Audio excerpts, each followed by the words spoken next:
അപ്പുറത്തെ ഏറിയ എന്ത് ചെയ്യുന്നു? പിടിക്കും. ക്രൈസ്തല്ലോ മുമ്പർ ചെയ്യേണ്ടത് മുമ്പർ ഇന്ന് എന്ത് ചെയ്യണം? നമുക്ക് ചെയ്തു തരണം. അതോ ഗവർണർ ചെയ്യുമോ?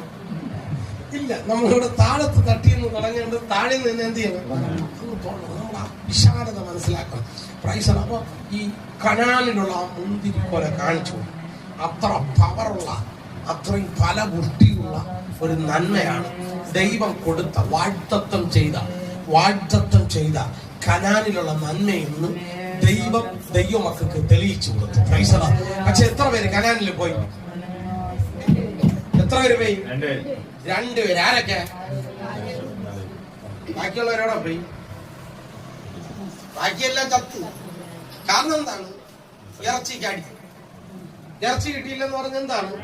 അടി. എനിക്കിപ്പോ ഇറച്ചി വേണം. വീട്ടിൽ കൊടുക്കാൻ മക്കളെ ഉള്ളിയൊന്നുമില്ല, ഇറച്ചിക്ക് പൈസ എനിക്കിപ്പോ വേണം. ഒരു വീട്ടിൽ ഞാൻ 5 കിലോ ഇറച്ചിയാണ് ഒരു ദിവസം.